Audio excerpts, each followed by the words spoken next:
Salut tout le monde, c'est Trifoui, j'espère que vous allez bien. On se retrouve aujourd'hui pour une nouvelle vidéo analyse, et aujourd'hui, on va parler d'un personnage que j'ai beaucoup attendu pour le chapitre 1000, et qui n'est pas arrivé. Ce personnage, c'est Ener. C'est parti.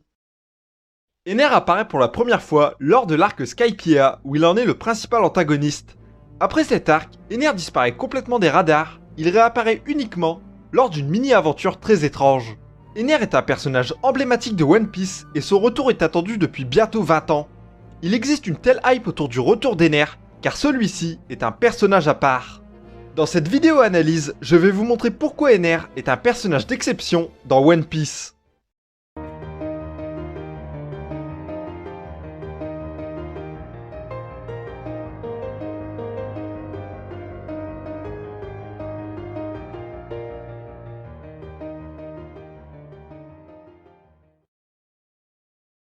Tout d'abord, Ener est son fruit du démon. Ener a mangé le Goro no Mi, faisant de lui un homme foudre, lui offrant un pouvoir surpuissant. D'ailleurs, Robin, lors du chapitre 274, affirme que c'est l'un des seuls fruits du démon, considéré comme étant invincible.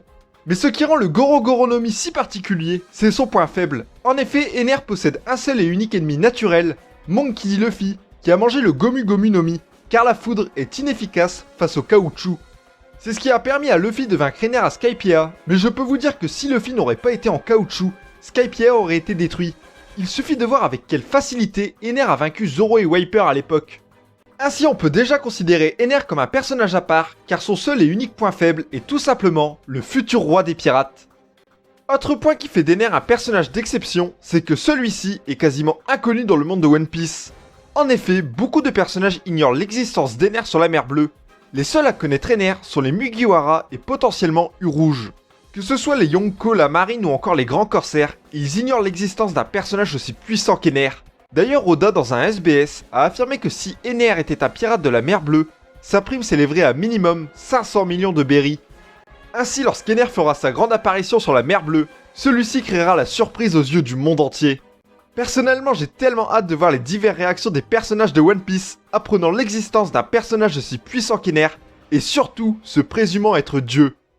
Ensuite, Ener et sa mini-aventure très étrange se déroulant sur la Lune. À l'occasion de cette mini-aventure, on apprend que la Lune occupe un rôle majeur dans l'histoire de One Piece. Sur la Lune, Ener rassemble une armée de robots, les Spaces, et découvre les vestiges d'anciennes civilisations.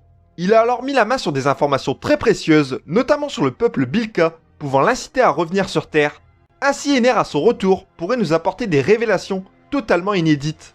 Par conséquent, Ener est un personnage d'exception, car il est le seul personnage connu actuellement à s'être rendu sur la Lune et donc à posséder des informations tout droit venues de l'espace. On enchaîne avec Ener et ses origines. Ener est originaire d'une île céleste particulière, Bilka. Bilka abritait anciennement de puissants guerriers, et c'est sur cette île qu'Ener a tout simplement fait un massacre. Aujourd'hui dans One Piece il reste très peu de Bilkans, on trouve Ener, U-Rouge, mais aussi Itetsu et King pour qui je ne suis pas très sûr. Ils représentent ainsi les derniers représentants de leur espèce. D'ailleurs Big Mom lors du chapitre 951 affirme qu'il manque 3 races à Totland dont celle de King qui aurait disparu. Big Mom devait très certainement parler des Bilkans. Par conséquent, là encore Ener est un personnage d'exception car celui-ci est originaire d'un pays qui cache encore de nombreux secrets. Autre fait qui rend le personnage d'Ener si exceptionnel, c'est son ambition. Ener veut devenir Dieu. Il est déjà considéré comme Dieu dans les cieux et dans l'espace, mais sur la mer Bleue, Ener n'est rien. Il va alors avoir cette ambition de devenir le dieu de la mer Bleue. Mais pour devenir Dieu sur la mer Bleue, cela implique de nombreuses conséquences. Tout d'abord, des personnages comme Kaido vont pas être d'accord avec ça et vont vouloir tout simplement se faire le cul d'Ener. Ensuite, Dieu sur la mer Bleue est l'ennemi du roi des pirates, puisque Dieu désigne celui qui crée le monde à sa façon et le dirige, et le roi des pirates désigne l'homme le plus libre du monde. Et manque de chance pour Ener, le futur roi des pirates est tout simplement son point faible. Et pour finir, Ener devra prendre la place des dieux entre guillemets de la mer Bleue, il doit renverser le gouvernement mondial et les dragons célestes. Il est alors fort possible de voir Ener intervenir dans la guerre finale de One Piece. Ener est donc un personnage à part car son ambition de devenir Dieu a des conséquences énormes dans le monde de One Piece. Enfin, Ener est un personnage attendu depuis bientôt 20 ans. La dernière apparition d'Ener remonte au chapitre 300 pile, où celui-ci se trouve à bord de Maxime, se dirigeant vers la Lune.